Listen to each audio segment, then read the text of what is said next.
donc wese ubundi nk'ubu perezida Kagame ahamagaye Barore akambaza ariko abanyamakuru bawe ko njya numva babaza ibintu bya fe yavuga ngo furash reka nongere ngo ikaze rero wowe ukurikiye ikiganiro kuri uri kumwe na Karemi Keza ni bisanzwe ahangaha ndi kumwe n'abagabo babiri hano hari Amir araza kutwibwira birambuye hanyuma ahangaha naho turi kumwe na Etienne Gatanazi ni mugenzi wanjye w'umunyamakuru twamutumiye muri iki kiganiro kugira ngo tugire byinshi tuganiraho. Etienne ikaze mu kiganiro cyane. Navuze Etienne Gatanazi w'umunyamakuru wenda sinzi niba watwibwira birambuye. Nitwa Etienne Gatanazi ni umunyamakuru nkorera radio Deutsche Welle y'Abadage, radio mpuzamahanga y'Abadage mu ishami ryayo rya Afurika mu rurimi rw'Igifaransa. Ndi n'umunyamakuru mfite chaîne yanjye ya YouTube yitwa Real Talk Channel. Maze imyaka 10 mu mwuga w'itangazamakuru. Ndi umunyarwanda. Okay. Hanyuma Amir nawe ikaze nawe watwibwira birambuye. Murakoze cyane Karemi.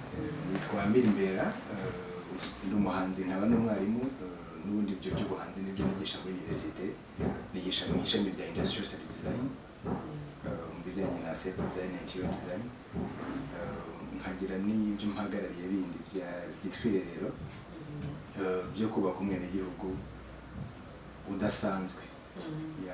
Okay. Umwenegihugu nanjye w'umunyarwanda. Ndi umwenerwanda. Uri umunyarwanda. Ndi umwenerwanda. Ubwo batandukanye umunyarwanda na umunyarwanda ni umuntu uvuka mu Rwanda gusa. Ariko umwenegihugu ni umuntu ufite igihugu ku mutima nk'ike ugikontribute uruhare rwe mu kubaka igihugu. Ntaho bitandukanye. Okay. Hanyuma Etienne buriye ngeze amahirwe nkabona mugenzi wanjye n'ubu ufitemo uburambe bungana nk'ubwo bwawe ebana abari ibyishimo byinshi. Ndagira ngo tuganire mbere na mbere nyine duhite turasa ku ntego. Ukuri kuri wowe nyine ni naryo zina ry'ikiganiro. Ukuri kuri wowe ukumva gute?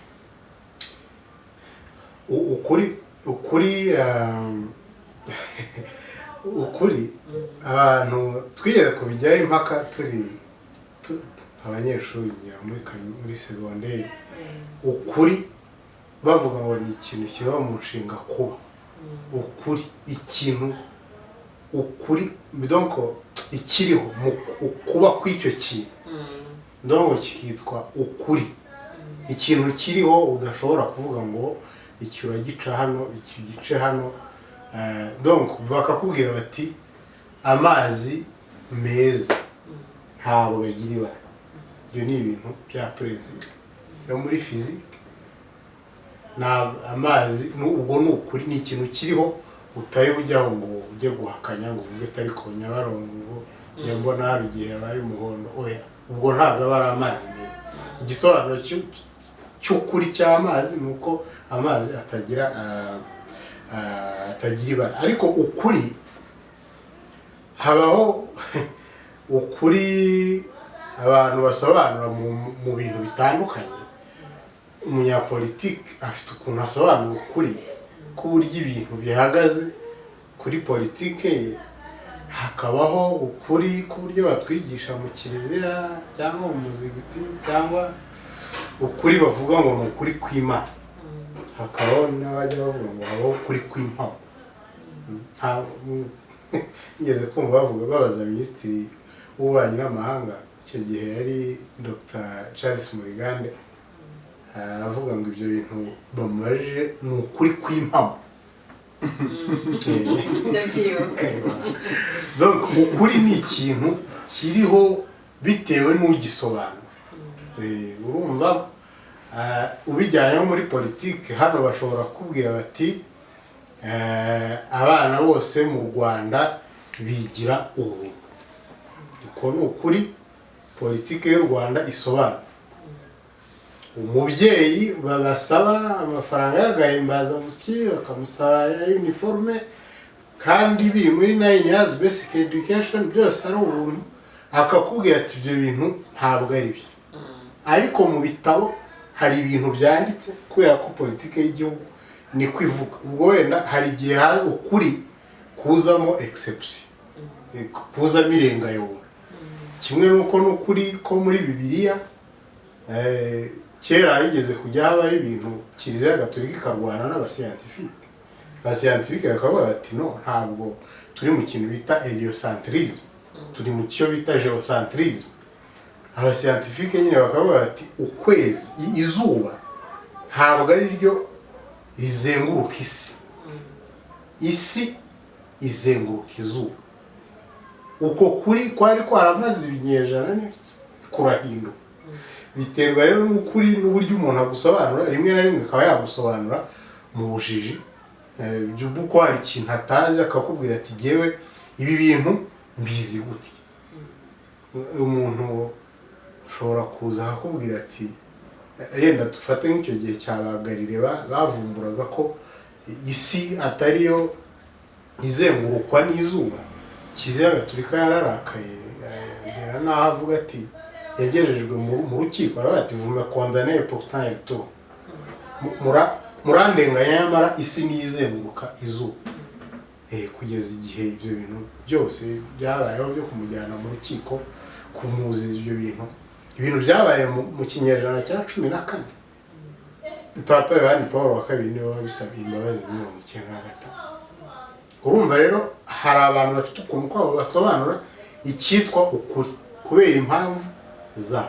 Urumva ikintu gitagatifu nka Kiliziya Gatolika, umuntu akaza akavuga ngo we yahagaze ahantu akora ubushakashatsi ngo asanga ibyo Kiliziya ivuga atari byo.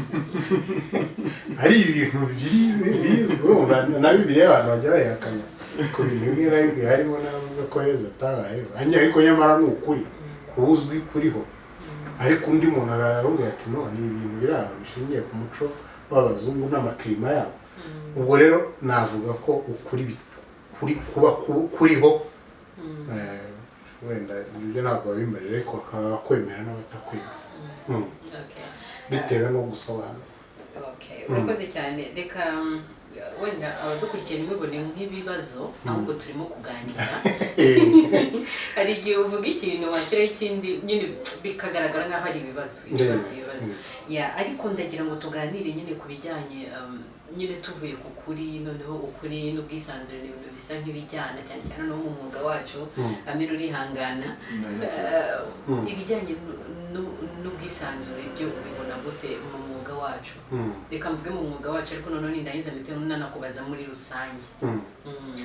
Ubwisanzure bw'itangazamakuru? Yego, urambaza niba buriho cyangwa ese burahari?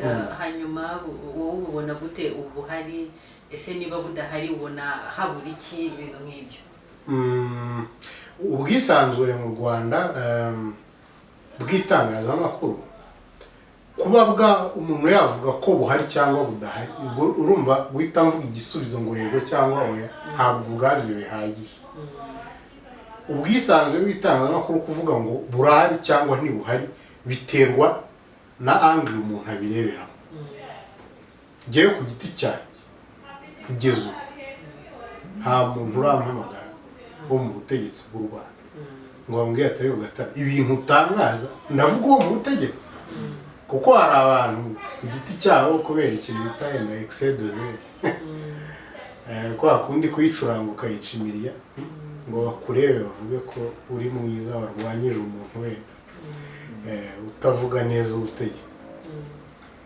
Ubwisanzure kuri jyewe kugeza uyu munsi, kuva tariki ya 1 z'ukwa gatandatu mu 2010 nagiye mbugira kugeza uyu munsi.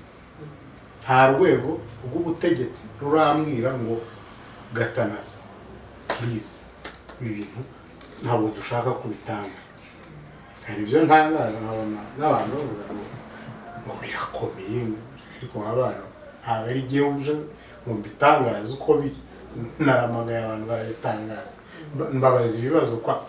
Ariko ikiriho nuko igihugu nk'u Rwanda gifite context, donc gifite imiterere yacyo ishobora gutuma undi muntu birebera ku ruhande avuga ati ibi bintu ntabwo mu Rwanda hari ubwisanzure.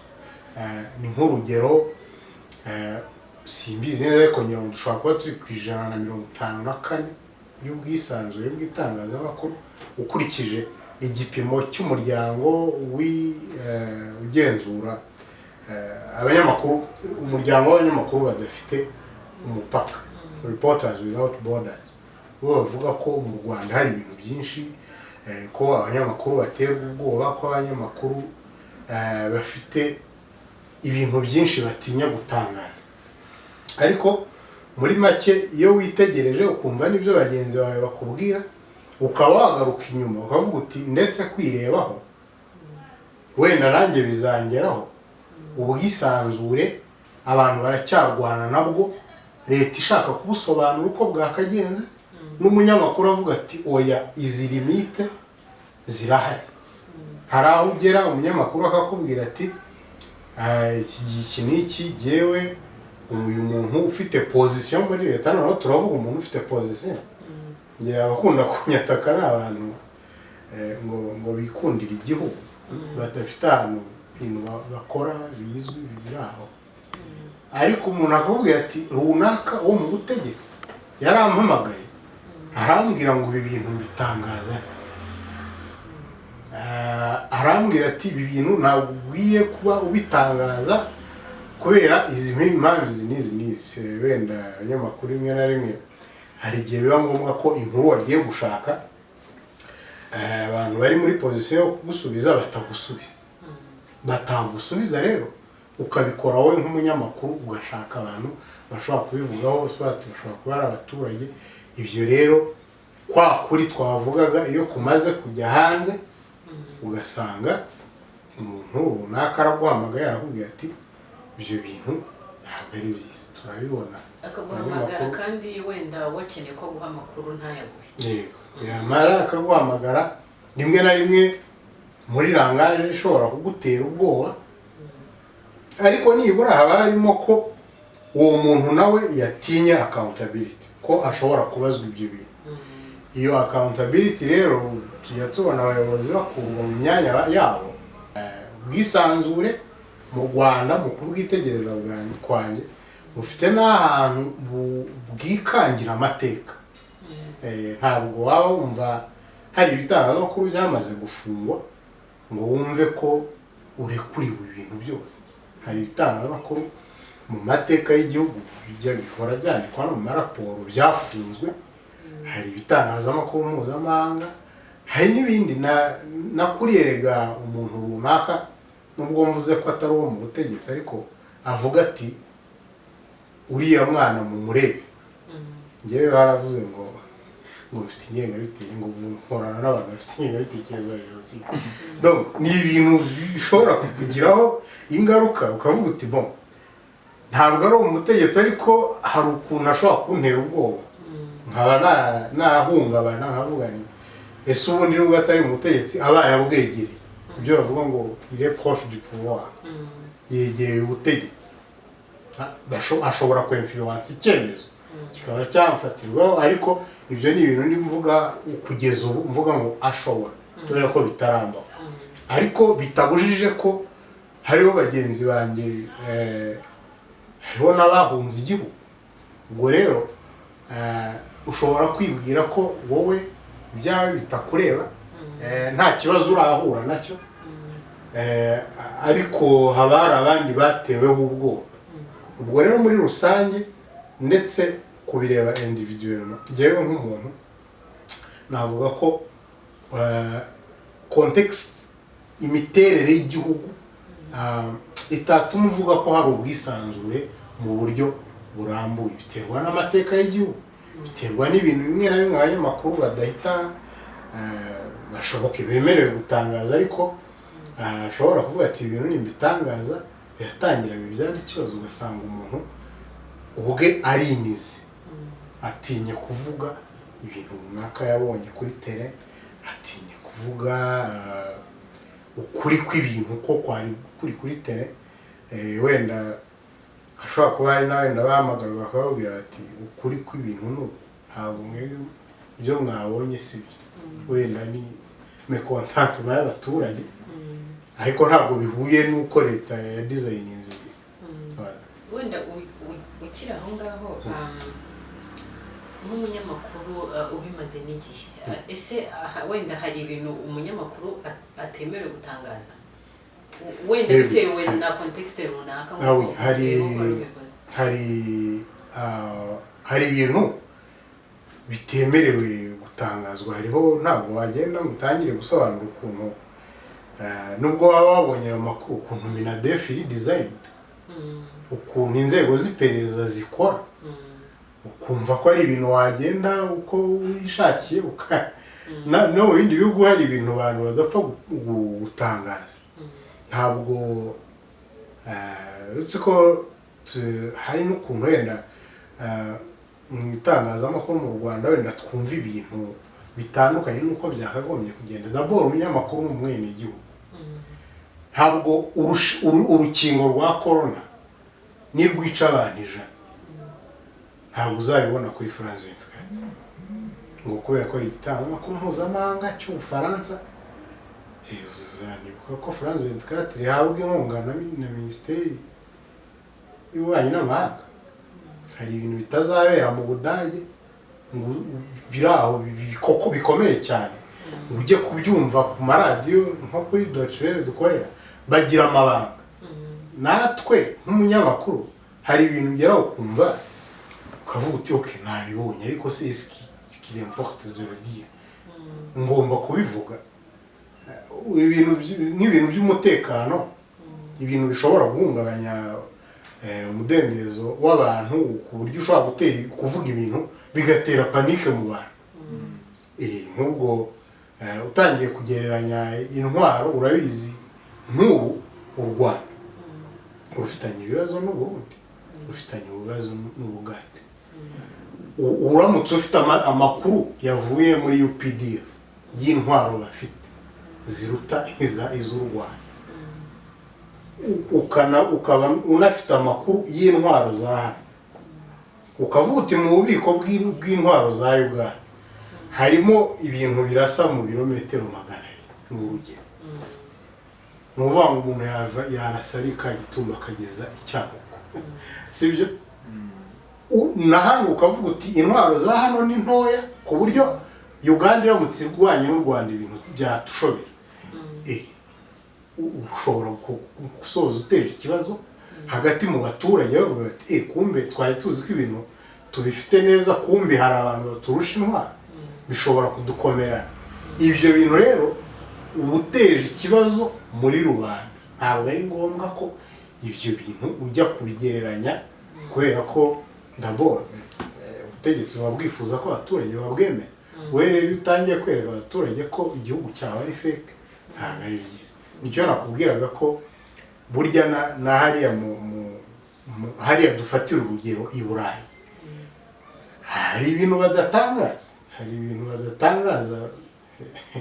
ntabwo bazajya kukwereka ukuntu abasaza barimo kwicwa na corona muri za maison de retraite, ariko nyamara twebwe hano abanyamakuru sinzi ukuntu tumeze, urajya kubona ukabona ifoto y'umuntu wamenetse umutwe. Hari ibintu ibyo wenda ni ibintu ugomba gutangaza. Hari umuryango w'abanyamakuru witwa Pax Press, principe abane habamo ivuga ngo kwerekana amashusho udakangaranyije abantu.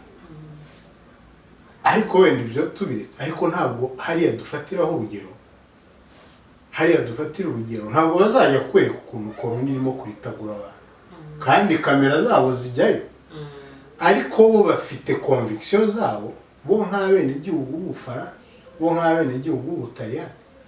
Cyokora wenda bazakwereka igitanda kiriho umurwayi, ariko kujya kukwereka abantu bapfuye kandi ni ibintu baba bashobora gutangaza. Ariko ibyo ndimo kukwereka ko hariho responsibility y'umunyamakuru, ukamenya ko ushobora gukora ibintu w'umwenegihugu n'umunyamahanga. Rega uretse ko abanyamahanga iyo baje badukorera ibintu sans ménagement, ntabwo babyitaho, kubera ko d'abord akenshi berekana umugabane nkaho ibintu byose ari bibi. Uraje Kigali ufotoye umujyi, ariko urengeje ko hariho n'abantu barwaye amavubi. ariko nanone hari icyo bidukosora nk'abanyafurika. Nabo bagira abakene, nabo baraberekana, ariko ni gake uzabona berekana abaturage babo basabiriza. Nyabarageyo nageze Boni narababonye nabagwe n'ibice. Umuntu umwe aza kumbwira ati ariko buri mu biki. Uzwo abantu babaye cyabi cyo kubaho. Cyamaye kandi nyamara rero nabonaga yari umutsi yayo. Ariko ntabwo nari gufotora ngo bambone mfotora abo basabirizi. Nge kubi bavuga ati Sale Negre urakora ibi. Wanabizi. Donc habaye ibintu bitangazwa n'ibindi bidatangazwa muri context zitandukanye.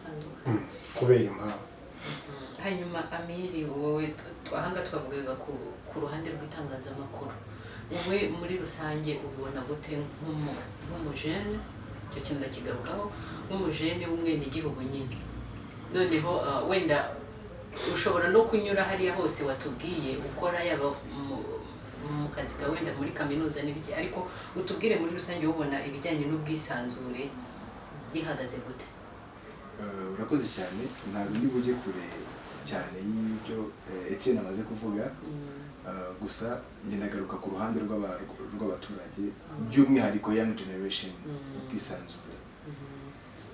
Ubwisanzure bushingira ku kuri, ari cyo kibazo cya mbere wenda wabajije Etienne. Ukuri njyewe numva ko ari igipimo cyo gushyira mu gaciro abantu baba bafite, wenda bavuga ahantu runaka, tuvuge turi Abanyarwanda. Mu Rwanda hari ibintu duhuriyeho nk'Abanyarwanda dushyiraho mu gaciro ku buryo bungana.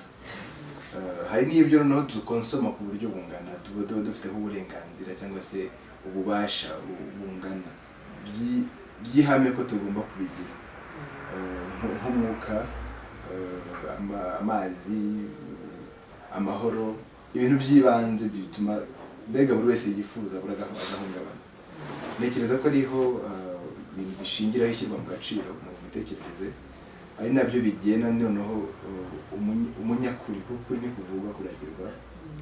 Umunyakuri n'ubasha kubana nabyo akumva ko ibyo ngiye ngombwa ntari bubivutse gatanasi. Ubwisanzure ntekereza ko abantu benshi bajya babwibeshyaho, nk'uko Etienne yamaze kubisobanura.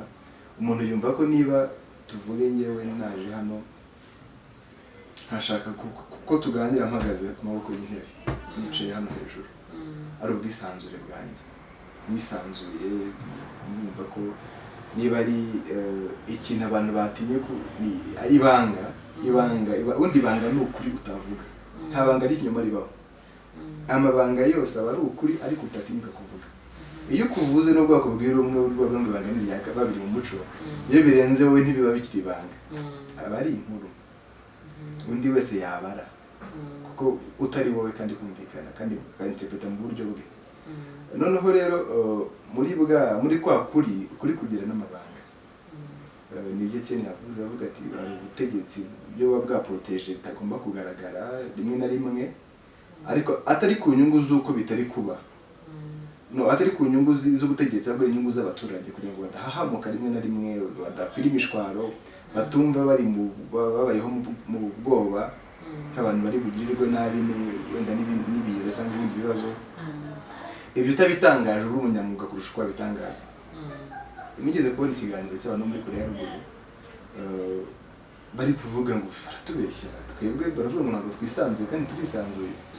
Noneho wareba nk'umuco muri Korea n'Abanyakoreya bari hano i Kigali uzayibona, umukuru aba ari umukuru, yanagukubita n'urushyi ukagira gutya. Urikumva umuco wabo ukuntu umeze? Umuco wabo rero niwo ugena ubwisanzure bwabo. Nubwo amahanga dushobora kureba tuvuga ati ahangaha ni dictatorship iri gukora, ariko wenda bo siko babibona. Sinzi biri kunyumva neza. Umuco ushobora kugena igipimo cy'ubwisanzure bw'abantu. Mu Rwanda rero wenda nibyo nashimira abantu bamwe na bamwe bagenda barwanira ubwisanzure, nduzi ko ariko nkanagaya abandi barwanira ubwisanzure muri negative way. Urugero madame ukunda kumutumira Immaculée Ingabire Marie Immaculée, ngiye mbona rwanira ubwisanzure Immaculée, mbona kuko ikibi arakirwanya cyagaragaye, ikiza akagishyigikira. Immaculée ni bumwe mu bantu bari mu navuga ko bari mu butegetsi reka bivuge gutyo batinyutse kurwanya ibiciro by'iyongerwa ry'imisoro mu Rwanda mbere y'abandi, batinyutse kurwanya ibiciro bya transport mbere y'abandi, batinyutse kurwanya ibiciro by'imirimo mbere y'abandi. Urumva ko ntabwo nubwo ari mu mwanya mwiza ntabwo watuma yibagirwa ibyo agomba kuvuga. Noneho abandi rero navugaga ni abakoresha demokarasi nk'intwaro yo kurwanya yo gucreya ubwisanzure budahari. Njya nkunda gutanga urugero rwa Rihanna niwe bavuze ngo we find a love in the hopeless place. Agashaka gushaka ubwisanzure ahantu butari. N'urugero wenda etseneraza kumfasha ikibazo ngiye kubaza. Habaho pouvoir twese turazizi, habaho ingenzurategeko, nshingategeko, nyubahirizategeko na perezidansi. Aho niho hantu ushobora gusanga pouvoir. Muri ngenzurategeko ushobora gusangamo Cour supreme n'ibindi, hakaza nyubahirizategeko ariyo guverinema, hakaza na nshingategeko ariyo parlement. Demokarasi bahe muri abantu batatu. Demokarasi abo bose bafasha kugira ngo ibeho, ariko bagafasha kugira ngo ibeho akenshi babikurikije inyungu zabo. Ntabwo uko igihugu cyumva ibintu uzaza ngo ubihindure. Buriya Ingabire yagiye hari akavuga ati ibintu by'imisoro y'ubutaka birabangana. Uriya ni urugero rw'umuntu utanga ibitekerezo bye mu bwisanzure mu cyo umuntu yakwita demokarasi. Ariko ntabwo Ingabire hari ibintu bimwe na bimwe atazajyaho ngo wenda ahindure. Ubu mu Rwanda tugendera kuri demokarasi yumvikana, demokarasi consensuelle. Abantu bari mu hantu muri forum bumvikana ibintu y'amashyaka, bakumvikana ibintu, ibyo bintu bigashyirwa mu bikorwa. Demokarasi consensuelle ni politike, ni demokarasi ifasha umuntu ku buryo n'ijwi ry'umuntu umwe rishobora kuzamuka rikumvikana kandi rikarusha abenshi, akaba yadefanda ikintu cye, kavuga iti igitekerezo cyanjye ni iki. Ntabwo rero demokarasi ishobora gutuma ugenda ngo uvuge ngo uburyo politike y'u Rwanda imeze, uburyo amashyaka akora ndabirwanya. Bishobora kukugora gusobanura, ndetse bigasoza wenda banakwigije, bakubwira ati ibintu by'imyanya wari urimo ntabwo ari gutyo babigenza, ariko ugasanga ibyo wakoraga ntabwo ukibikora kubera ko babonye ko ushobora kuba danje ku gihugu. Ntabwo demokarasi igukundira kujya hariya ngo uvuge ngo wenda ngo mu gisirikare cy'u Rwanda harimo abasirikare benshi ngo bagomba kubagaba wese ubidesign ubyita. Ariko hari ibintu bishobora kuba bibangamira abaturage. Hari ibintu abaturage bashobora kubwira ubutegetsi, bakabubwira bati ibi bintu ntabwo bikwiye kubera ibi n'ibi bitubangamiye. Ariko Etienne, niba wenda ngiye ukuntu nzi igisobanuro cya demokarasi, wenda ni ubutegetsi bw'abaturage ukorera abaturage kandi bushyirwaho n'abaturage. Bivuze ngo ni abantu twebwe twitorera bakaduhagararira. Uri kure yabyo? Niko igisobanuro niko kimeze. Noneho muri practical rero reka nawe tuyirebeho. Ntekereza ko ahantu twe twitorera abayobozi bakaduhagararira heza, ahantu amategeko atugenga n'amategeko atuyobora atorerwa ni muri parliament, mu nteko ishinga amategeko. Muri nshinga amategeko rero habamo uburyo bubiri amategeko yemezwamo. Iyo amategeko avuye muri guverinoma ajya mu nteko yitwa umushinga w'itegeko, ugiye kuganirwaho n'abantu bahagarariye abaturage, amajwi y'abaturage ariko make, kuko miliyoni 12 z'abanyarwanda ntabwo zajya mu nteko, makeya ari gufata icyemezo ku nyungu z'aba baturage. Niyo abantu baba bacunga inyungu z'umuturage muri ibyo bintu. Umushinga noneho ngenategeko cyangwa se upropose itegeko, proposition ni igihe umudepite we yapropoje itegeko avanye mu baturage cyangwa se icyifuzo runaka cy'umuturage uri ahantu umudepite akagifata akakizamura akakizana akakigeza mu nteko cyitwa proposition bakakiganiraho bamara kukiganiraho bakagitorera itegeko cyangwa se bakakigahindura itegeko runaka ndumva aribwo buryo bikorwamo habaho n'uburyo ibintu bitirirwa bigera mu nteko niba ibintu birebana n'ubutaka byarateje ikibazo bakavuga bati mureke twicare tugire ikindi kintu tubitekerezaho ariko ntibigere mu nteko kugira ngo bajye kubiganiraho bibanze bibe proposition hari ibyo ujya ubona abaturage bakigaragambya mu bihugu bimwe na bimwe aho kwigaragambya bitagoye cyane bigasoza ariko bigenjeje demokarasi no birayivuguruza kuko iyo demokarasi yakozwe muri Atene iyo iri kuvuga yabaye muri Atene mu gihe cyo hambere naho demokarasi yatangiriye aho umuturage ahagararaga akavuga uko abyumva yitwa demokarasi direct ndumva ariko demokarasi direct twabonye ko nayo igira ibibi kandi byinshi cyane bakajorite n'ibimuga biba byinshi kuko bya wavuze hano rero muri Afurika mu bihugu byinshi gusobanura neza icyo demokarasi ari biragora kubera ko habamo rimwe na rimwe ko abaturage bashobora kuba batumva ibintu bitewe n'uburyo wenda n'ubutegetsi bwaho bubafata hano rero ni urugero iyo ugiye kwigaragambira abanza ukabimenyesha abantu abo ugiye kurwanya urwego ubwo niko demokarasi ya hano imeze kandi bakakubwira bagiye babisobanura kenshi mu biganiro mu rwego rw'umutekano polisi ko ibyo bintu uko bimeze ari uko nyine kandi ko nta wagiye kubisaba ngo babimwibe none ukiraho kare twaganiraga uko muri Korea ya ruguru abantu bafata ibintu bakavuga ati ariko twebwe dufite demokarasi turisanzuye sinzi ukuntu ibihugu by'i Burayi bivuga ko tutisanzuye ubwo rero aho ngaho niho bigorera sibyo ugasanga igisobanuro cya demokarasi uwayizanye yashinzwe n'umunyaburayi ni amagambo y'ikigereki abiri ayo magambo rero y'ikigereki kuba yaraje buri wese akabisobanura natwe tuyita demokarasi mu Rwanda hariho n'abantu biswe demokarasi kubera aribwo yari icyaha njye mbibona ku marangamuntu demokarasi rero uburyo hano isobanurwa muri Afurika kubera inyungu zimwe na zimwe buri gihugu kivuga ko demokarasi nta muntu ukwiye kuza kuyigisha undi sibyo abanya-Uganda niba bemera ko hari ibintu bimwe na bimwe bihinduka kuko bagiye mu muhanda ntabwo ariko abanya-Kenya babyemera wenda ntabwo ariko abanya-Tanzania babyemera niwo muco wabo hari ibintu uzakora bakubwira ati ibyo bintu ni ubusazi ibyo bintu ntabwo bibaho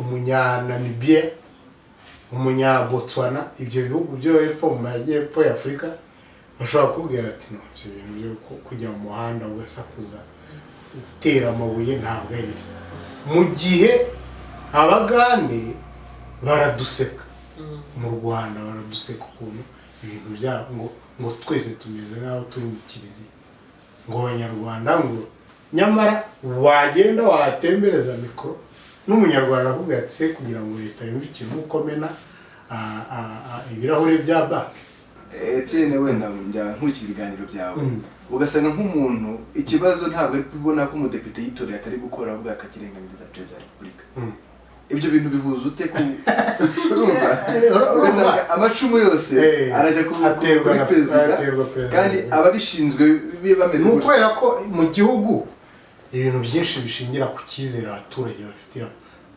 bivugwa ko bafitiye perezida ahubwo ati perezidanse ni urwego abaturage bafitiye icyizere ku rwego rwa 99%. Iyo niyo context y'igihugu. Igihugu gifite perezida abaturage batora kuri 98 n'ibindi bice kw'ijana. Igihugu gifite uburyo kiri design ku buryo umuturage avuga ko ibintu byose afite abikesha perezida wa repubulika, sibyo? Nicyo gituma n'abanyapolitike batavuga rumwe n'ubutegetsi bavuga ngo ibi bintu byatewe n'uko perezida wenda ahari bimeze byo. Nyamara ugasanga umuturage w'Rwamashyongoshyo, sibyo? Uwo muturage afite ukuntu abanye n'umuyobozi we, ibintu byadogera iyo ngiyo mu karere aho ngaho hatuye, abanyapolitike bo muri opozisiyo bati ibi ngibi byatewe n'uburyo ubutegetsi bushingiye kuri perezida wa repubulika gusa. Donc ni ukuvuga ngo ni ibintu bimeze nka paradoxe ni igitekerezo kigorana kumva ku mpande ebyiri. Abaturage kuba bizera perezida wa repubulika ntabwo bivuga ko perezida wa repubulika ariwe uzajya gukemura akabazo k'umuturage ufite ubutaka bibyeho metero mu mudugudu. Mu mudugudu. Nyamara ariko nanone aho byongera bikagucangira nuko umuturage avuga ati urabeshyira ubusa, perezida azaza nzabivuga, sibyo? Ku buryo na wa muyobozi kandi yaza yabimubwira cya kibazo kigakemuka. Uburyo na wa muyobozi rero nawe ahora afite panike, bati perezida wa repubulika agiye kuza bije yo gukora umuhanda ikaboneka. Ntabwo rero abantu muri opozisiyo babura kubwira ubutegetsi cyangwa bambwira agiye nk'umunyamakuru bati ibi bintu tubiblaminga ku butegetsi kubera ko bwubatse ku buryo icyizere ari cyinshi cyane kuri perezida wa repubulika kurusha izindi nzego, ku buryo ubwira umuturage uti inteko ishinga amategeko kumva atayizi, wamubwira ngo sosiyete sivile byo bikaba birenze kutabimenya, akaba yakubwira ibindi bintu. Nicyo gituma umuturage tujya tubibona kuri televiziyo y'u Rwanda nyarwanda akaganiro ko kuganiriza abaturage utuntu tworoshye, umuturage akakubwira ko minisitiri w'umuryango no guteza imbere uburinganire ari James Kabarebe. Ni ukuvuga ngo abaturage hano birashoboka ko sindabikorera ubushakashatsi, ariko nkurikije ibintu njya ndeba mu baturage niyo mbaganiriza, umuturage usanga izindi nzego atazi gutandukanya impamvu hariho mu nteko ishinga amategeko harimo sena na parlement, ukumva ibyo ni ibintu byinshi, akaba yakubwira ati minekofine ni iki, ukamubwira ati ni iki, akakubwira ati mu rwego rudufasha nyine tugatera imbere. Numva ni igisobanuro umuntu ahita yumva ko hari ibintu abaturage batumva, bitewe n'uko ukuntu ibintu byubatse mu buryo abantu bazi urwego rumwe bakarumenya ku kigero gikomeye cyane, ndetse bakanahora bategereje ko imyaka 7 irangira bakongera bakitorera umusaza. Niko bajya batubwira, sibyo? Bikaba rero ariko wenda utaramubaza ikindi kibazo, harakantu nshaka kuvuga naravuzeho, nuko iyo myumvire y'umuturage wenda n'urugero utajijutse tuvuze, umupolitisiye ayishingira akabikora nawe muri iyo ngiro. Uri kubyumva ikintu nabajije? Ntabwo nyine nabajije ko umuturage yakwibeshya. Nibo kubwira igituma abategetsi abantu bo muri opozisiyo, sibyo warumbaje? Yego. Bahora ijisho baritunze kuri perezida wa repubulika. Yego. Abaturage ibibazo byabo bimwe na bimwe bibakomereye, n'uzajya ugenda munsi uzabazemo nk'abantu mu rugwiro mu munsi ngira ngo ku wa 3 perezida yakira ibibazo by'abaturage, uzamenye umubare w'ibibazo biba bihari. Kandi nyamara baba bavuye iwabo kuri Colline, ibibazo ari ibintu bishobora gukemuka. Ndetse n'ubuyobozi bwo mu nzego z'ibanze ntibahwema kuvuga ngo nk'uko perezida wa repubulika adahwema kubitugiraho inama.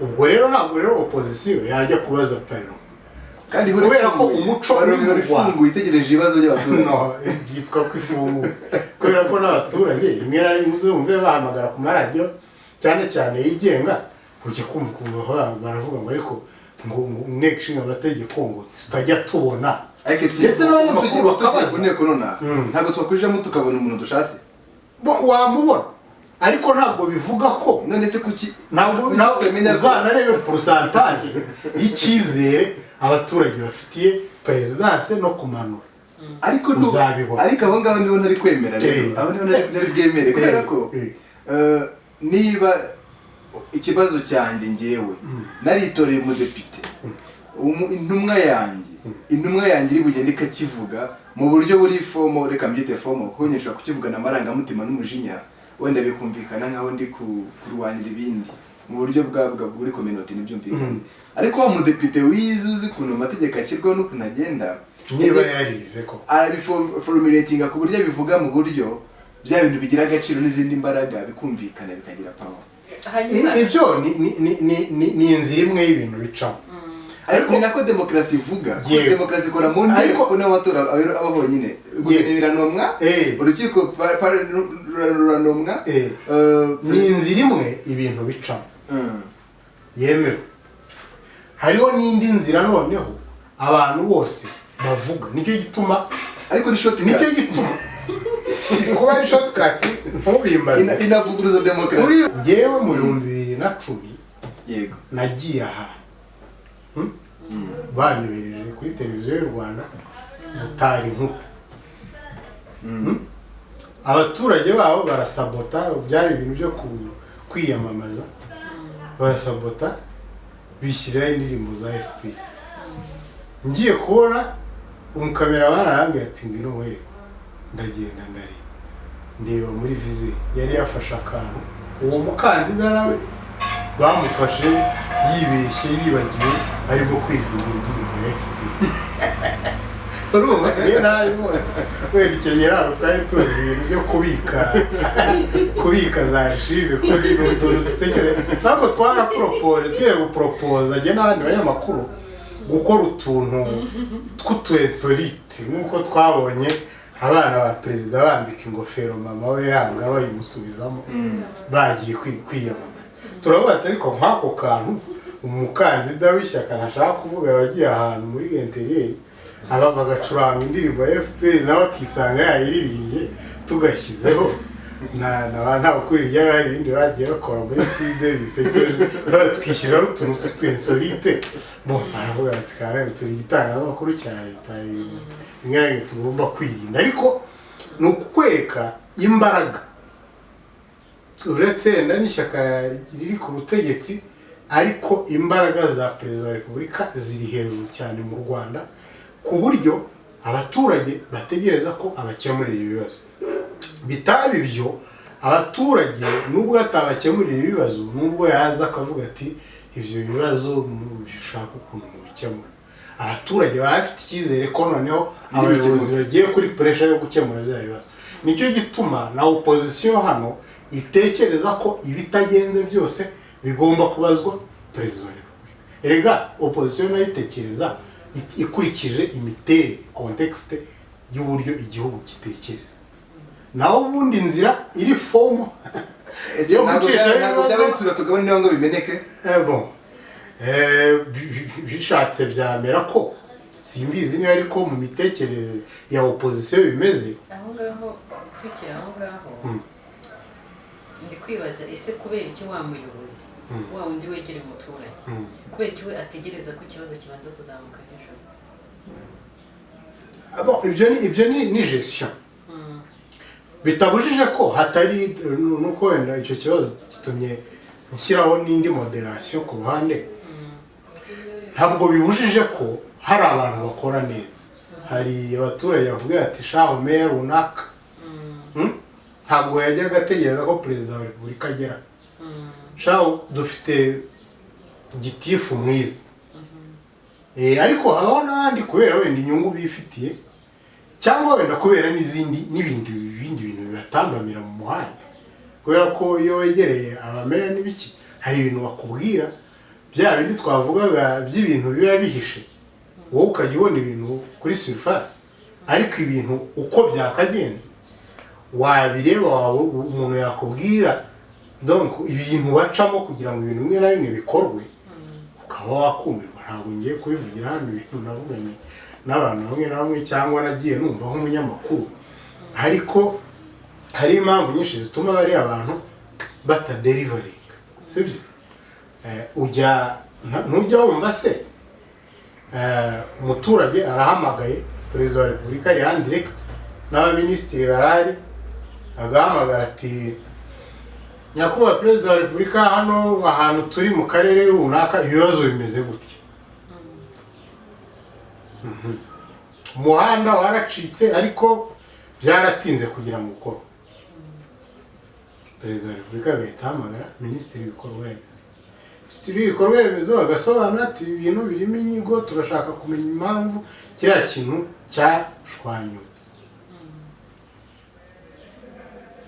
Akavuga ati iyo nyigo itwaye igihe kingana, ni ukuvuga ngo iyo nyigo haba harimo ibintu byinshi, harimo wenda inkunga itaraboneka, harimo amafaranga ataraboneka, ariko wenda kubera ko perezida wa repubulika ari umuntu ukunda accountability no kugira ngo iterambere ryihute, akaba yavuga ati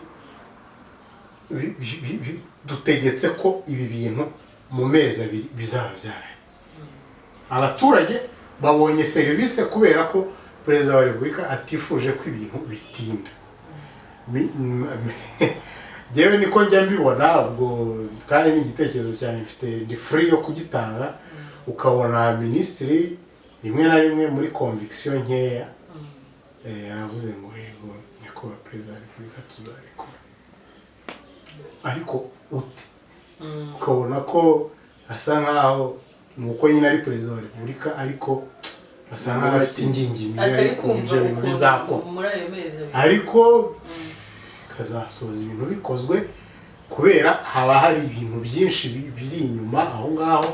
Hari meya nawe hariya yenda niba ari ibintu tuvuge byakuba byoroheje, afite izindi nzego akorana, afite inzego z'umutekano akorana nazo, afite inzego za njyanama. Ntabwo meya afata ibintu wenyine ngo avuge ngo bigiye gukora, ariko muri uko kuba yavuga ngo ibintu bizakorwa, umuturage we ahita abona meya ari ugomba kubikora. Ubwo rero haba hari ibintu byinshi biri inyuma y'irido umuturage atabona, na cyane ko rimwe na rimwe usanga atazi ko urwego rwa meya rw'akarere rufite izindi nzego nyinshi zivugana narwo, wenda kubera izo nzego nazo hari inyungu zifitiyemo kandi zikaba zemereye kurusha meya, ariko umuturage we ntabwo azi ko meya hari abandi bantu bamurusha imbaraga. Nguko rero ukuntu ibintu bimwe na bimwe bipfa bikazategereza ko Sebanyarwanda nkuko abarundi baba ngo Sebarundi baba bavuga perezida wabo azahagera. Aba wenda ikintu bivugaho nuko bwa bwisanzure twavugaga iyo burenze buhinduka amakosa. Uri kubyumva? Kuba ngewe nafata ibintu mu buryo bwanjye uko mbyumva narangiza nyine bitewe na context, nabigira context y'igihugu, namara kubigira iby'igihugu nkabishinja umukuru w'igihugu, ariko mva ndi kubereka kandi nzi neza mu buryo nk'umuntu ujijutse nzi aho binyura. Ntekereza ko nka urugero nka ugize igitekerezo cyiza nubwo wenda bavuga uti FPR ntiri bucyemere, ariko Frank nawe ntiyacyanga. Uri kubyumva? Niba wenda Frank cyanze ntago PL iri bucyange, ntago PSD iri bucyange, ese wenda bose ntibacyemeye, ariko bikore mu kinyabupfura, ntacyo wishe kugira ngo ugire ikintu urokora. Uri kubyumva? Kuko aho ikintu mwibagirwa nuko ntabwo ndimo kukirega ibintu bivugirwa kuri mu itangazamakuru hari aho bigera bikaba uburozi mu baturage. Uri kubyumva?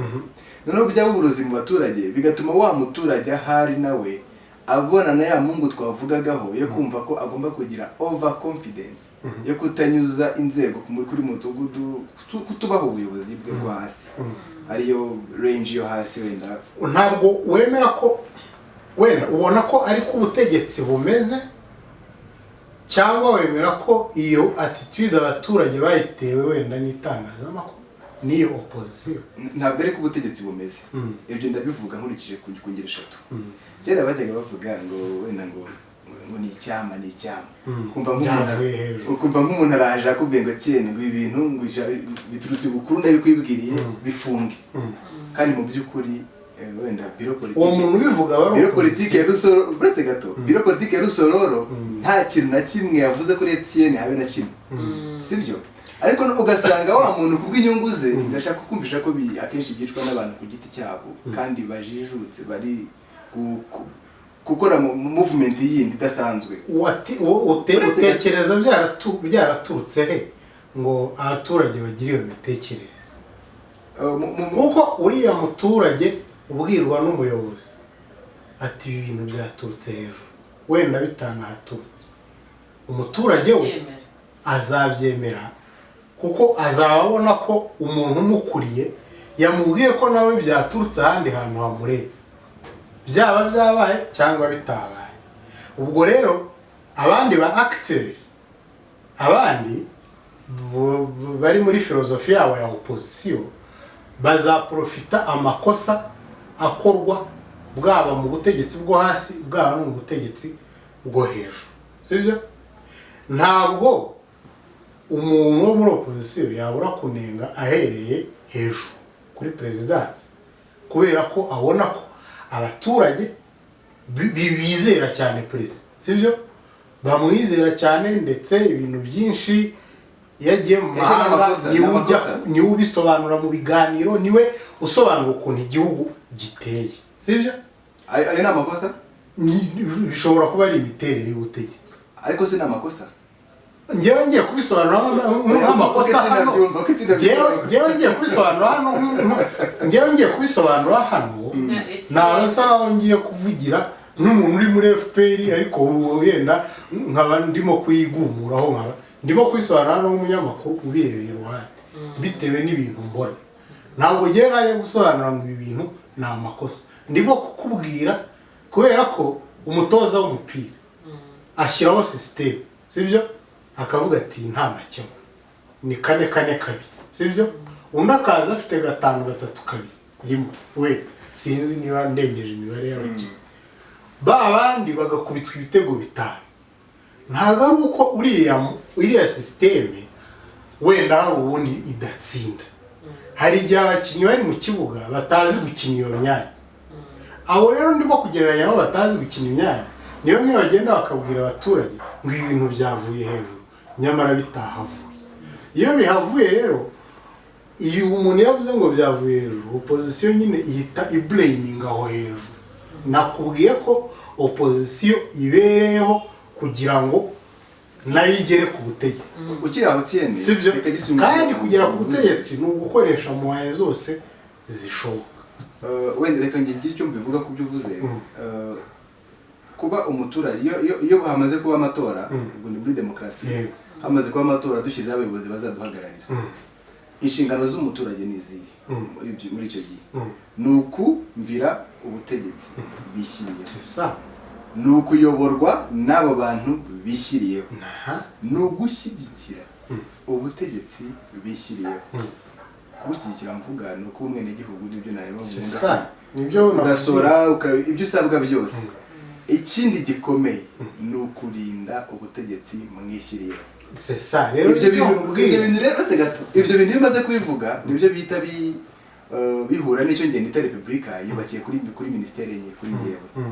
harimo ububanyi n'amahanga harimo imari n'igenamigambi harimo ingabo hakaba n'ubutegetsi izo nizo njye mbara nka repubulika no mu bihugu biprivate za ministeri izo ntizijya ziba prive ntibishoboka iyo niyo njye nita repubulika ibyo bintu bine mvuze ni inshingano z'umuntu wese w'umunyarwanda cyangwa se w'umwenegihugu ku butegetsi bishyiriyeho uretse gato noneho ugasanga ikibazo ahantu kiri ariho ntari gubondeka na gato nuko twe twumva ko bwa bwisanzure Clement yabazaga kuba njye nagira ubwisanzure ndi muri opposition nuko ndibukasi ibyo bintu which is wrong uretse gato none ugasanga nanone umuturage ahari uravuga opposition iri hehe mu nteko cyangwa hanze ihangane gato Etienne cyo kukubwira ubundi opposition niba ari opposition iri hanze y'igihugu iyo icyo ikora cyose nukunenga donc wenda sinzi niba neza yego ariko muri rusange yo kubera ko ushaka ubutegetsi kunenga nicyo kintu nashyira imbere cyane. ariko ibyo birahanirwa ntubiceho urakira ibyo birahanirwa umva se kuba yavuga ibyo yishakiye birahanirwa umva se njye nicyo nakubajije ese ko kuriya nakubwiye ko niba umuntu uri muri opposition mu Busuwisi sibyo amenye ko hano hari abantu bagenda babwira abaturage ngo ibintu byavuye hejuru sibyo azabigenderaho abigira intwaro avuga ati mu butegetsi bw'u Rwanda abantu bitwaza ko ibintu byavuye hejuru bagahonyora uburenganzira bw'abaturage kandi koko na perezida wa repubulika yigeze kubisobanura ubwe aravuga ati ariko abantu bavuga ngo hejuru ninde ubatera ubwoba babwira ngo hejuru ninde ngewe mba natume ibyo ariko kuba perezida yarabivuze nuke bishobora kuba hari ikintu byongereyeho ariko umuturage uri hariya muri komine bamubwira ngo ibi bintu byaturutse hejuru Monshere ntabwo afite umwanya wo kwirirwa ajya gutekereza niba byavuyeyo cyangwa niba bitahavuye. Hanyuma Etienne wowe ubona nk'umunyamakuru uri kutubwira nk'umunyamakuru uri kubireba gutya ubona hakorwa iki kugira ngo wa muturage akomeze agirire icyizere ubuyobozi kandi nanone abe wa muturage koko donc ntagendere muri icyo kintu yego ubona umuturage asabwa iki biracyari byinshi bisaba umuturage ujijutse kujijuka bituruka ku bintu byinshi birimo na systeme ya education mu Rwanda birimo n'umuturage kumva koko afite amategeko amurengera afite politike ya decentralisation irahari agomba kuyikurikiza akaba yabaza umuyobozi cyangwa akaba yamubwira ati ibintu ukora sibyo ibyo rero bisaba rubanda gusobanukirwa iyo bakubwira bati hari umuntu ejo natumiye mu kiganiro avuga ati no mu murenge ubwaho usanga harimo abantu bayobora batazi amategeko ikintu cya mbere cyo kumenya amategeko icyo cyakagombye kuba kimeze niba umuyobozi niba umuturage azi amategeko icyo ni icya kabiri ese none arayazi ariko noneho uruvugiro ararufite ushobora no kuyamenya ariko wenda siko mvuze ko ariko bimeze hakabayeho systeme ituma ayo mategeko utaye-execute sibyo hakaba noneho n'abandi banengwa itangazamakuru hano mu Rwanda riranengwa inteko ishinga amategeko iranengwa societe civile iranengwa ko batavugira rubanda baratunenze abaturage kremi ngo twagiye imbere ya perezida wa repubulika kenshi ngo tukabibwira ibintu by'abana byabo bidafite icyo bimariye abaturage kandi hari ibibazo ariko urumva nabwo ni abaturage nubwo bavuga ngo wenda niveau ya education yabo urwego rw'ubujijuke bwabo ruri hasi ariko abaturage bo mu Rwanda bazi kureba bakane umuturage azi kukubwira ati iki gitangazamakuru ni icyo gusingiza ubutegetsi arakubwira ati kiriya hari ukuntu kigerageza kuvugira abaturage societe civile yo abantu benshi bazi ko ari Ingabire Immaculée aho bati nibura wa mudamu araza kutuvugira benshi bakunda no kuvugira ngo wa mudamu niwe giserukira ngo akunda nawe uretse ko nawe ajya hari igihe nigeze kumva kuri televiziyo y'u Rwanda avuga ati abo bantu ba societe civile nta nubwo n'ubuvugizi bwabo sinzi kandi nawe ayirimo ariko abandi inteko ishinga amategeko murabizi ko hano hanze abaturage bavuga bati abadepite tubabona iyo baje kwiyamamaza uretse ko byagiye bihinduka ubu basigaye bakorana umuganda n'abaturage nyine ibintu byo kugira ngo bagaragare ariko abaturage baba bati ibyo ngibyo ntabwo bihagije niba bavuze bati metero kare muzajya muyishyura 300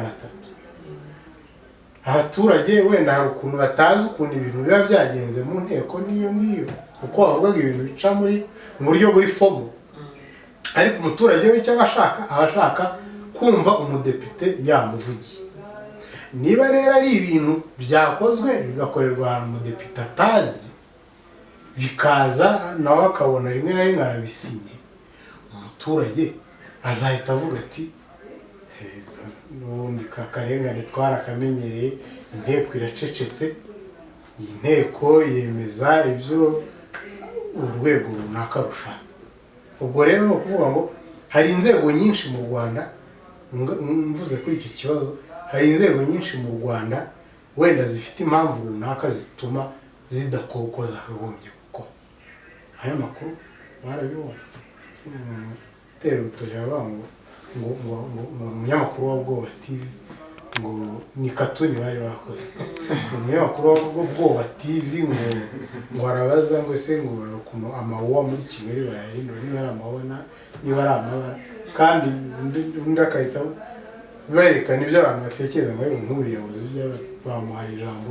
Urumva hari ibintu byinshi mu Rwanda biri design biteye ku buryo n'umuturage ubwe cyangwa nawe w'umunyamakuru ushobora gusoza wibaza ariko niko bimeze cyangwa niko cyangwa siko byakagenze. Kubera ko niba uri umunyamakuru, umuturage cyangwa umunyamakuru mugenzi wawe akubwira ngo kiriya kintu watinyutse ute kukibaza,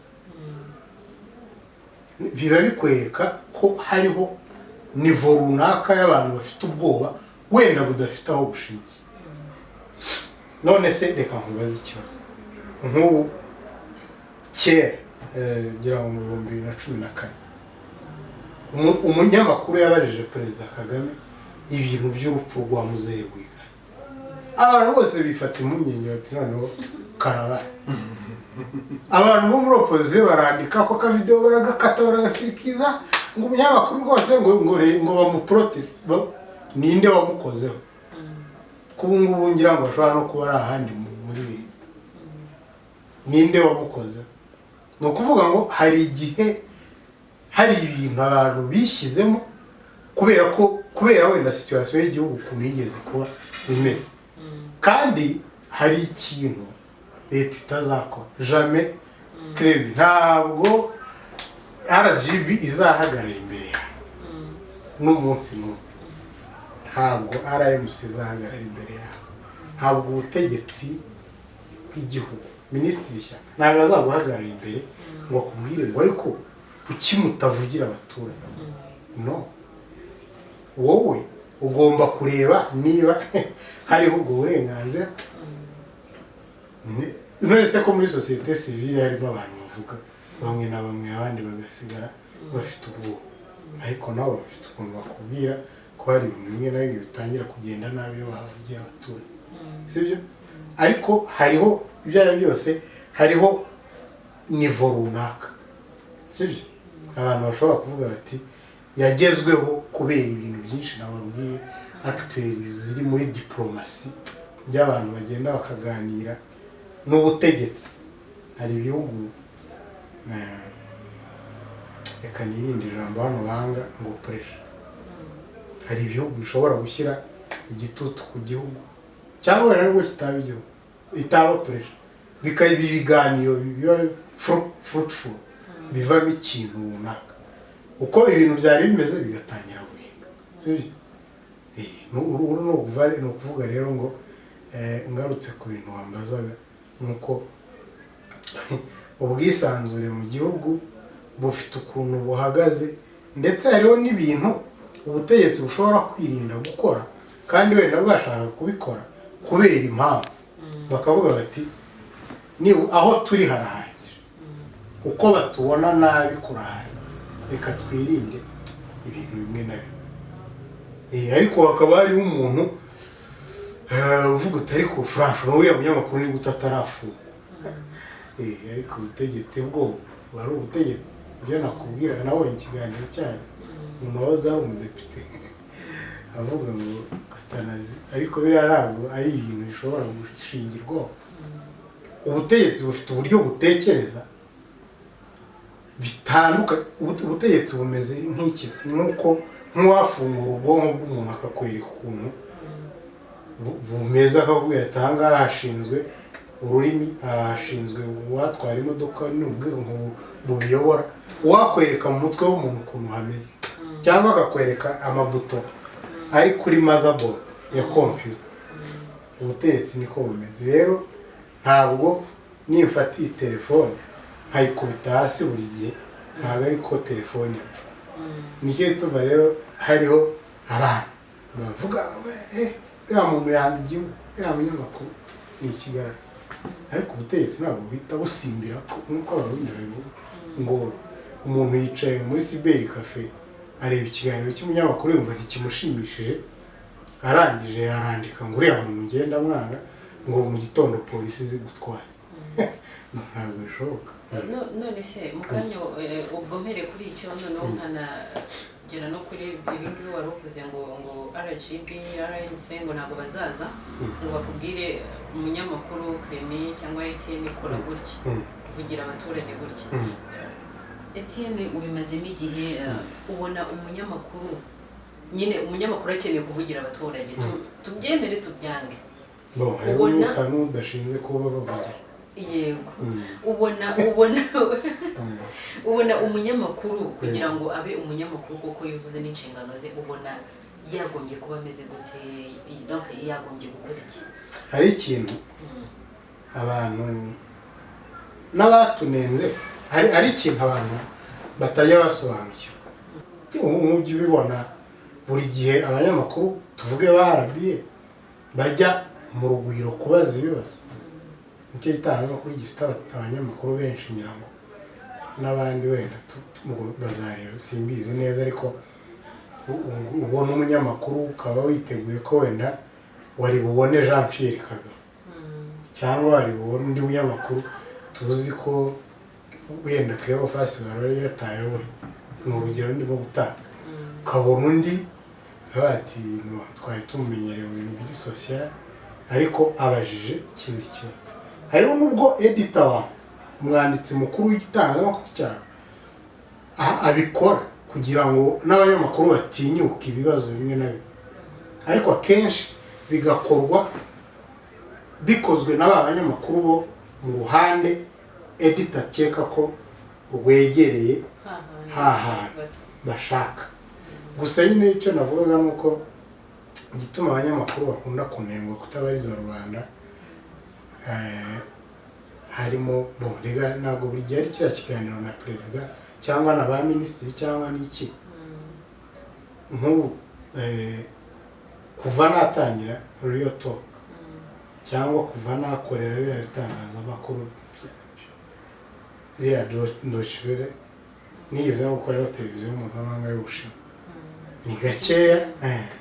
ni gakeya nabonye ijwi rya minisitiri gakeya nabonye ishusho rye kuri Real Talk ko nta n'uwigeze kuba minisitiri wahaye ariko ntabwo bimuza ko nkora akazi kandi kaba karimo ubuvugizi nkagakora rimwe na rimwe nkakeka ko hari ababishinzwe babibonye. Ntabwo rero waba uri aho gusa ngo wibwira ngo itangazamakuru nzakora ibi ngibi gusa ariko nyamara hari urundi ruhande ugomba no kujyaho nk'umunyamakuru ukaboroda ibintu byinshi na cyane cyane ko mu Rwanda usanga abanyamakuru tudafite specialization kujya mu bintu uvuga uti jyewe nkora siporo ni siporo nkora politike ni politike.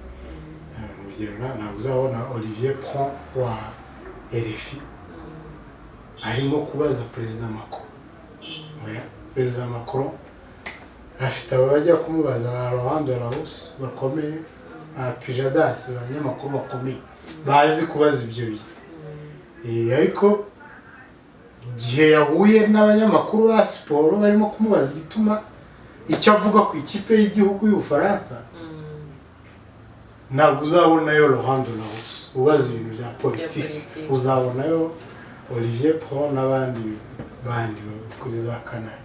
Gusa cyo navuga nuko bitavuze ko umunyamakuru adashobora kwintervena. Ubona twebwe abanyamakuru tuvugira rubanda ndashaka kuvuga ubona tuvugira abaturage kubera impamvu mise mpindura nuko ejo ndi mu kiganiro na Honorable Mbanda hari igisobanuro yaduhaye cy'ijambo rubanda ubwo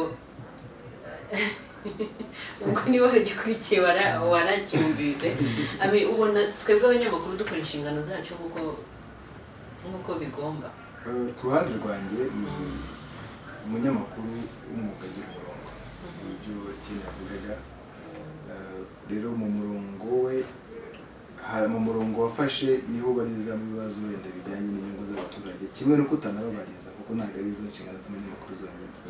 Umunyamakuru ugira inshingano zo gutangaza no kwigisha no kugira gute no kuvugira rubanda, ukagita gutyo uratangaza, uredika, ukanavugira sosiyete.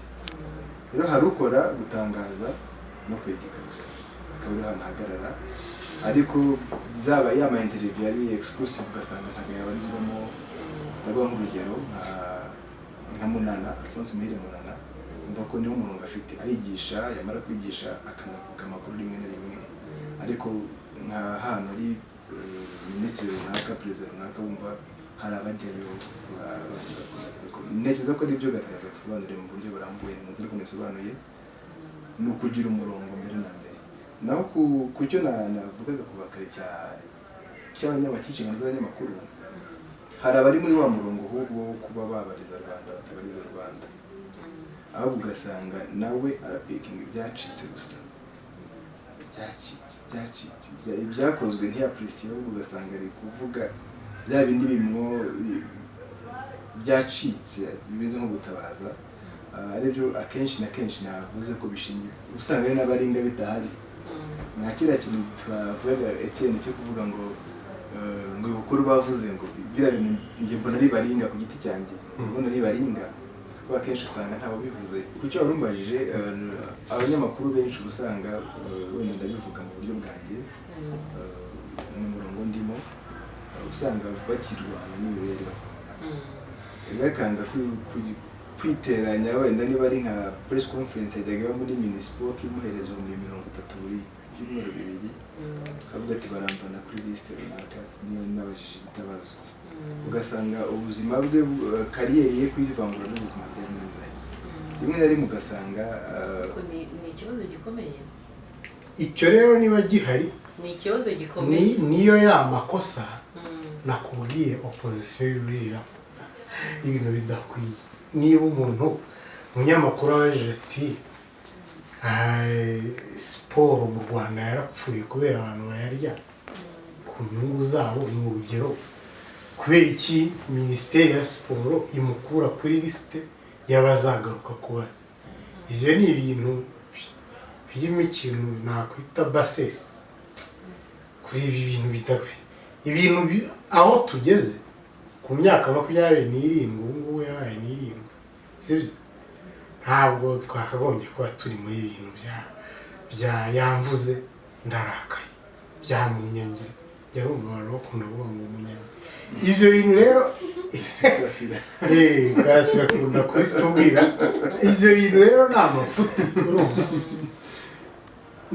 Niba umunyamakuru abajije minisitiri wenda ubutegetsi bw'igihugu, amubajije ikibazo kirebana n'imibereho y'abaturage, kubera iki wowe utegura lisite ugenda? Hari n'igihe rega wa mugani umuntu yicara akibwira ati gusa uyu muntu yongera kumutumira minisitiri ntari burakare, minisitiri ntiyabigutumye, wowe ukabyibwiriza. Cyangwa se biranashoboka ko minisitiri ashobora kuvuga ati uriya muntu ntazongere kugaruka.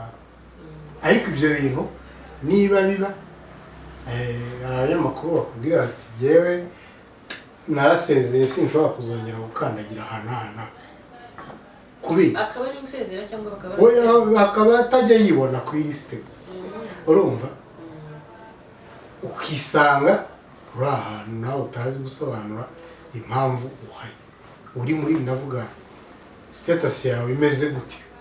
Ariko ntabwo biba bikwiye, kubera ko hari ibintu by'amakosa umuntu yavuga aba yoroheje. Erega niba turimo kuvuga ko turi abanyamakuru b'Abanyarwanda, hariho n'ibintu tugomba kuvuga ko biba bidakwiye kuba. Ngo urumva ntabwo waba uturanye n'umuturanyi wawe, urumva, ngo utobore umuferege mu gikuta cy'iwawe ngo abe ariho amazi azajya ashoka agenda agwe muri compound. Ayo mazi ufite uburyo ushobora kuyayobora utiriwe ujya kwangiza ibintu byose mu baturage utagiye kwirirwa ubona impamvu ujya mu rubanza. Hari ibintu abategetsi b'u Rwanda badakwiye kuba babazwa. Abanyamakuru kuvuga ngo ibintu runaka ngo abanyamakuru ngo hari ukuntu ngo batagitumirwa ahantu, ngo abanyamakuru ngo runaka ngo babaye blacklist. Ibyo ni ibintu abanyamakuru bo hanze bamenya, wenda babibwiwe na opposition twavugaga, ugasanga barimo kubibaza perezida wa repubulika ahantu yagiye ngo mwa blacklistinze abanyamakuru. Ibintu nk'ibyo bumva bidakwiye, ariko kandi kuvuga ngo umunyamakuru runaka ngo arakomplaininga ko ngo atakijya ku isi, ngo yo kujya ahantu runaka, ngo muri minisiteri runaka ngo ntibamushaka, kandi birahari. Ngo umunyamakuru yaragiye, ibyo nabibwiwe n'umunyamakuru nari natumiye mu kiganiro, ageze ahantu bamutumiye ngo barebye ikarita babonye uwo ari we, ngo nyuma yo kureba ku ikarita ngo baramubwira babona ngo huzuye. Hari ibintu bikamembe, hari ibintu biri hasi y'amvugo yakiriritse, biri hasi biciriritse, bidakwiye gutuma minisitiri ugiye mu butumwa bw'akazi nahura n'umunyamakuru runaka ngo ajye kumubaza ngo ariko ngo twumvise mu Rwanda ngo hari ibintu nk'ibi. Ni ibintu byica records nziza z'igihugu, sibyo? Kuko nibyo nakubwira ngo opposition iraprofita niyo zikoze raporo. Erega bari abantu bo muri opposition baba mu bihugu bifite ikintu cyitwa liberté iri hejuru, barabakira, sibyo? Niyo hano mu Rwanda bagira umuntu barwanya bakavuga bati uwo muntu oya, bari inzego za biriya bihugu zifite ukuntu zikora ibintu byabo, umuntu baramwemerera akajya muri sena y'abafana. Twarabibonye igihe bavugaga ngo uruhare amateka mu myaka 60 ko byagenze mu karere k'ibiyaga bigari. Ntabwo kuba leta y'Ubufaransa ibanye neza n'u Rwanda bazareka gutumira Judy River, ntabwo bazareka gutumira. Hari abanyarwanda ngira ngo nta muntu wigeze kuba minisitiri witwa Jean Marie Vianney, sinibuka izina rye, ariko ubu ngubu ari muri opposition. Ntabwo igihugu runaka kizanga kumva abantu bari muri opposition muri rusange ngo kubera ko wenda igihugu kibanye neza n'u Rwanda. Ibyo ni ibintu bibiri bihabanye. Muri uko kuntu rero biba bihanye niho ibintu usanga igihugu wenda gifitanye ibibazo n'ibihugu runaka, bati bari abantu bahora bakira abantu bahakana jenoside, bari abantu bahora bakira abantu bo muri opposition, kuko ibyo byose abariho no kubamenasa bati bari abantu bajya hariya wenda harimo abahakana jenoside, ariko nibajya hariya hari amakosa yenda dukora mu butegetsi bari buvuga. Rero njye navuga ko yenda nk'umunyamakuru mbivuze nihitira, hari amakosa rimwe namwe ubutegetsi buba budakwiye kuba bukibazo, bwakagombye kuba bwarakuze.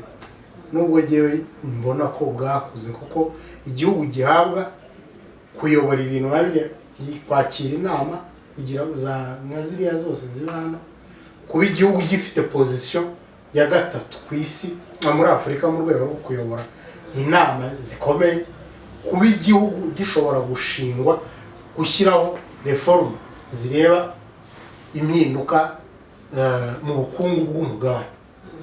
Niba igihugu gifite perezida abantu bavuga bati kameme aragerageza si nk'abandi, ntabwo ari cyo kigomba gusubira inyuma ngo gikore udukosa turaho. Umunyamakuru yagiye muri komisiyo runaka ngo babonye ikarita ngo asubirayo. Ibintu nibi ari ibintu bituma igihugu gisubira inyuma bitari ngombwa. Amin, nko mu gusoza wowe urumva ari iki wasaba itangazamakuru muri rusange? Harimo umunyamakuru aravugira abaturage, ariko harimo na cya gitangazamakuru cy'umutungo.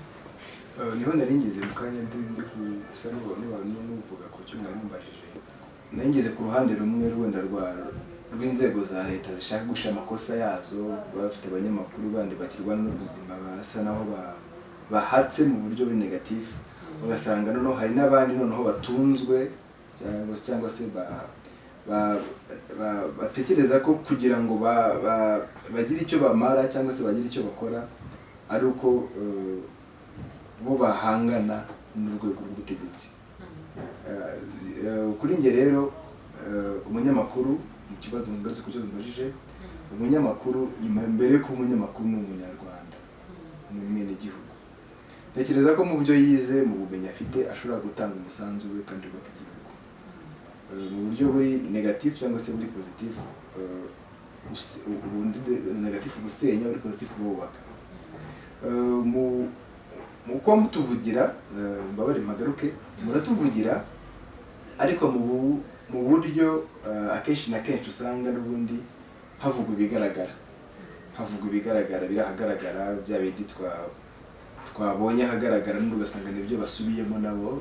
Ndimo kwintroduce ariko icyo kintu kuwa gatandatu tuzagikora bwa mbere. Sindimo kwamamariza iwawe. Oya nta kibazo. Ariko tuzagikora twanaliza. Aya makuru twayabonye gusoma ze bon revue de la presse ibaho nta nubwo mbinenga, ariko jewe ntabwo nzabikora mu rwego rwo gusesengura amakuru. Aho niho nenge no kugera kuri wowe. Wenda reka mbikubwire, ni ubunyamakuru bwo itangazamakuru ryo mu Rwanda rirakritika gusa, critique ariko ugasanga solution muri analyse nta murongo nibura ukosora wa wundi wari uhari wapfuye bavuze utanzwe, kandi nyamara ugasanga bari muri position kubikora. Rimwe na rimwe babonye n'amahirwe kugera kuri policy makers, abagena abashyiraho amategeko cyangwa se imirongo migari, ugasanga ya mirongo migari cyangwa se yasura y'abinyamakuru bambaye ibageza aho hantu ntacyo bayimajije mu buryo bw'inyungu z'abaturage. Ugasanga nta ibyo tukwiye kuvugirwa si byo tuvugirwa, ahubwo baravuga ibifitanga views bituma babaho. Nibyo navuze ko hari ikibazo cy'imibereho hagati y'itangazamakuru n'umunyamakuru. Kurera karere no kurera ubuzima bwe bisa naho bigorana muri community yacu. Aho rero niho bita bitanga ya analyse navugaga, niba ari na cya kibazo cyagaragaye mu bushize perezida aho hostingwa n'abanyamakuru bamwe na bamwe, aho ntekereza ko na perezida yibaje ibibazo bamubajije ko ntabwo ari kuri level kozwe biriya bibazo n'ibibazo na mudugudu atabazwa, cyane ibibazo nyine abazwa bifatika nk'umukuru w'igihugu akadusubiza ibibazo biri ku rwego rwe. Ndetse amira duteye ibuye uramubwira kandi zero basebye ko baza perezida ngo akunda kurya iki cyangwa ngo yumva ngo kuba perezida bimubwiye ngo yumva bimeze bite wese urabona mutuye. Hari ukuntu nubwo twaba turi muri entertainment cyangwa muri siporo, n'abariya bategura ikiganiro n'abanyamakuru, hari ukuntu twagerageza tugahindura iriya opportunity, kubera ko perezida wa repubulika ngiye nkeka ko ngewe uko mubona, niba avuga ati accountability kubazwa icyo inshingano, ni ukuvuga ngo yashimishwa no kumva ko hari ikibazo runaka kandi ko ategetse ko gikemuka. Nawe nagera hariya ukamwibariza ukuntu mu muryango we yibaniye n'abana be n'umugore, nta kintu bizafasha. Aya makuru rero malgré imirongo tugenderaho, tukwiye kugerageza tukihangana kandi tukabaza hari ibibazo bingahe se yakemuriye kuri Twitter kandi abaturage bayoje cyangwa wenda ari n'abanyamakuru. Yewe nkeka ko mu miterere wenda yewe uko mubona nta nubwo ndamubaza ikibazo yewe ndetse wenda rimwe nko kuri Twitter wenda, ariko byewe nkeka ko abanyamakuru bakwiye guhindura imyitwarire. Iriya myitwarire iri hasi pe. Ntabwo hari n'igihe ngira ngo aturebe bakaba ariko nk'aba njye niko njya nkeka kubera ukuntu muzi ko rimwe na rimwe adakunda ibintu biraho biri farfelu biraho biciriritse ngira ngo hari nk'abo batariko nk'ubu hariya mfite iriya tangazamakuru. Kandi nanone nibyo nakubwiye, ntabwo azajya kuri Twitter ngo yandike wowe ku banyamakuru ko mutambaza. Oya, abantu bafite ingo n'abana, abantu bakuru yenda yaba ari abana bavuye kuri mu ishuri ry'itangazamakuru twabyo gusa bagatanaza imyaka 40 n'abandi bose nta kintu tumariye abaturage France. Turitwaza ko twagiye turi aba economist, tukitwaza ko dukora muri sante tukabaza imibare ya corona. Ariko abaturage bari hasi barakennye, twayisomye natwe bayitwaye barakenye barababaye. Imibare ya corona kwihari ibisante wagiye ukabaza imibereho y'abaturage ko ihari kandi abaturage bababaye. Cyangwa wenda nutabaza imibereho y'abaturage, bazi ikibazo kuri politike y'igihugu, buryo igihugu wenda kiyobowe. Ariko abantu nibura babone ko franchement buriya gihe birambabaza iyo umuntu akubwiye ngo abandi ngo birirwa ngo bari muri siporo ngo bari mu muziki. Ariko ni ko igihugu kibishaka ko yewe sinkeka ko bicaye ahantu ngo bavuge bati reka twankuraje itangazamakuru rya siporo, itangazamakuru ry'umuziki, itangazamakuru ryo kwirwa bahebebesha abaturage. Ikiganiro cyabaye kirekire kiraryoshye, ariko haba hari n'izindi nshingano. Ngira ngo nawe hari n'izindi nshingano ufite, ariko ndagira ngo mu gusoza wenda niba ngombwa, niba dusaba igice cyangwa ikindi gice tuzongera tuguhamagare, kandi ndabizi ko utazabyanga. Ntabyo nzanga niba mfite umwanya. Yego, mbaye gushimiye. Ariko mu gusoza ndagira ngo nk'umunyamakuru nyine twavuze byinshi, twavuze ibyo tugomba abaturage, twanavuze wenda hamwe hanagarukamo n'intege nkeya zacu nk'abanyamakuru. Ubona ku ruhande rwawe umunyamakuru ari iki akeneye kugira ngo koko abe wa munyamakuru igihugu cyifuza? Nk'uko nguko uvuze uti ntabwo perezida yagenda ngo avuga ati abanyamakuru wenda kuki mutambaza. Amiri nawe ku rundi ruhande akavuga ati abanyamakuru wenda hari ubwo mbona harimo ikibazo wenda cy'imibereho. Kugira ngo duhuze ibyo bintu tubone wa munyamakuru afite imibereho myiza kandi ni n'umunyamakuru koko umuturage ashobora kwizera, wa munyamakuru uragenda nyine akamubariza kandi koko akabaza cya kibazo kuko ubona ko koko cyari ngombwa kubazwa. Abanyamakuru ni ukwikebuka, sibyo? Ni ukwikebuka, ariko nanone n'inzego zibishinzwe zikaturebera. Umunyamakuru we niba uri RMC, sibyo? Rwanda Media Commission, urwego rw'abanyamakuru bigenzura, nawe ubwawe ukaba wivugira ko ngo hari igihe abantu bahabwa amakarita ngo basanga ngo ni abakozi bo mu ngo, ngo umuntu yohereje ngo bamuhe ikarita, ngo hanyuma ngo nyuma baza gusanga wenda ari ukugira ngo ajye yitabira inama bamuha amafaranga runaka. Erega abanyamakuru ntabwo twaguma turirimba ngo turakira, sibyo?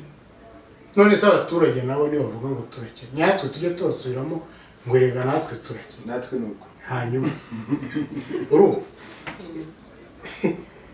nuko gukira niba munagushaka cyangwa nanjye ngushaka bizaturuka muri consideration y'abaturage.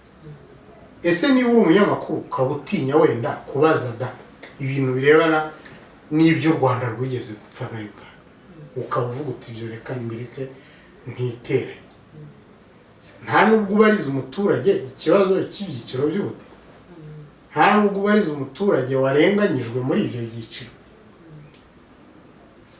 Birahari, hari abantu babikora ariko biracyari hasi. Ariko niba nawe urwego rw'abanyamakuru udashobora guhuza abanyamakuru bawe ndetse ko ruriya rwo rwanshoboye n'ubu ngubu baracyara niba bari muri manda bari muri interimu y'imyaka 2 ubu ngubu ugiye kuba 2 niba bariya nabo badashobora kwicara ngo bavuge bati reka turebe abantu bafite amakarita erega naho bibanza bigapfira tubanze turebe abantu bafite amakarita tubanze turebe uburyo bayafitemo tubanze dukosora ibintu byo kuvuga ngo tugiye ngo settinga strategies ngo hanyuma ngo ibintu biraho birifashije nakunda muzaze settinga ryari murebe abanyamakuru mufite ni bande ari amafaranga menshi ibigo bitandukanye biha biriya bigo bidushinzwe bajye bategura